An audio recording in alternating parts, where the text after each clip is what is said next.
to get here. Nigel Ellis here. What's the fastest Jamaican for a long time? This man now, the fastest Jamaican this year, Oblique Seville. He ran 9.86 to get the world's attention. He ran 9.98 last night. He ran 9.92 this evening. He comes in as a big favorite from Racers Track Club. Coach Glenn Mills said, yeah, he can run maybe 9.6. Well, let's see. Akeem Blake, what a year this has been for the youngster, 2022. Akeem Blake, only 20 years old, has gone sub-10 twice now, and he is in his best shape ever. Merlin Hockey High School is where he attended. Beside him is another Blake, not a young Blake, but Johan Blake. At his best, 9.69. He's now running the fastest time for Jamaica, second fastest time for Jamaica this year, 9.93. He comes with experience and will deliver well. Johan Blake. You can call him Father Blake. Titans Track Club again. This man, he has been through it since winning the Commonwealth Games way back, I think in 2014. It's been difficult for him, but he's back this year. He's looked good. Kemar Bailey Cole. A sub-10 man. At his best, he's now at 10.04. Coming in the semi-finals, he is also at Titans. Titans in lane 4, 5, and 6. Katrin Gosa has been improving his times each race this season from GC Foster College. Is your outside shot. 10.14 PP in the semis. And then completing the field, the 24-year-old Jelani Walker. I wonder if Jelani ever played football for Georges, but he's now running well. 10.05 personal best in the semis. It's going to be fantastic, viewers. Does Oblique Seville get the national championships that he clearly On your marks. It's a hush not only around the National Stadium, not only around Kingston and St. Andrew, not only around Jamaica, but a hush around the world. For this final, the men's 100 meters. The decibel levels have risen dramatically for this contest. What a race we have in our hands. Oblique Seville the favorite. Bailey Cole looks dangerous. Johan Blake is looking good as well. Set. The set position. Up they go. Great start by Blake and Seville. Oblique Seville steps forward. Johan Blake. Akeem Blake is coming forward as well. Seville and Johan Blake, the elder statesman. 9.86. The flash time. Oblique Seville was right in there as well. What a great finish that was. Seville and Johan Blake. And it is the oldest man in the lineup, the most experienced, the elder statesman, Johan Blake, that has gotten it. 9.85 seconds. A stunning season's best for Johan Blake, retaining or winning another national title. That was a fabulous performance. Seville in second, 9.88.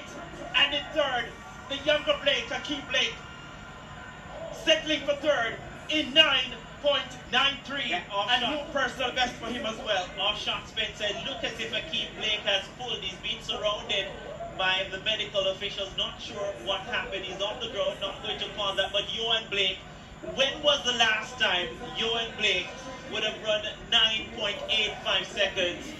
Many persons wrote him off. They said that he will never get back to that shape. Johan Blake coming here at the National Championships and delivering. The task is big. Semi-final, 2 hours later you come back and run the final. It's about experience and recovery.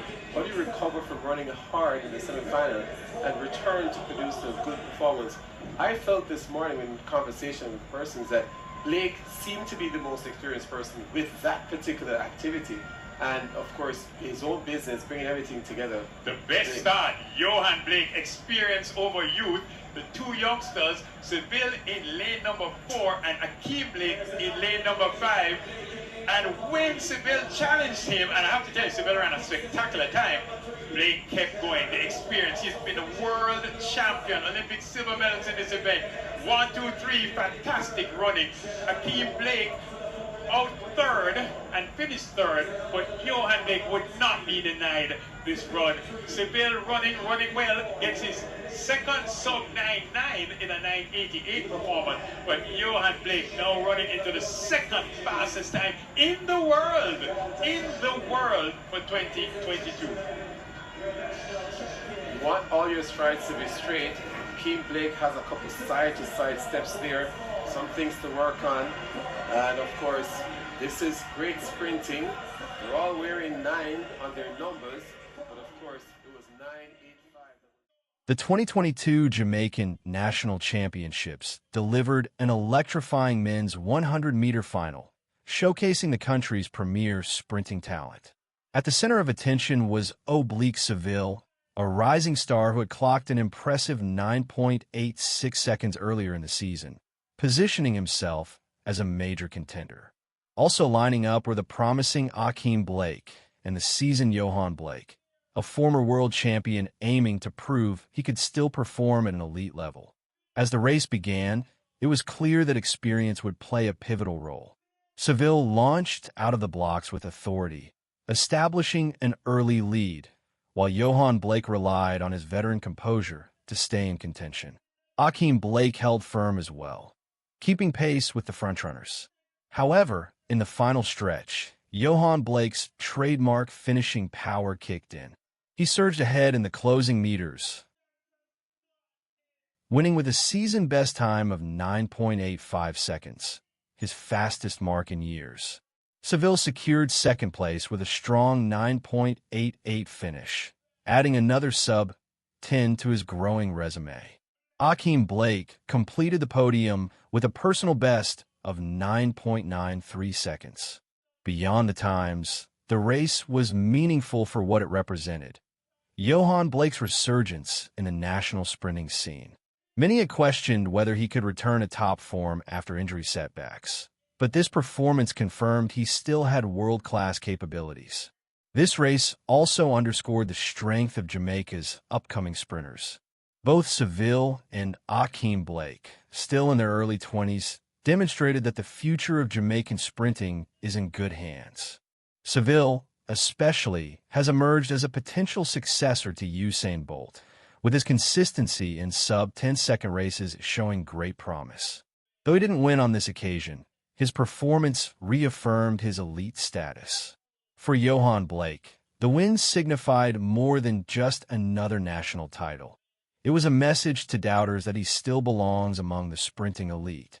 Though he missed out on Olympic qualification for Paris, his drive to continue competing, even amid speculation about retirement, speaks volumes.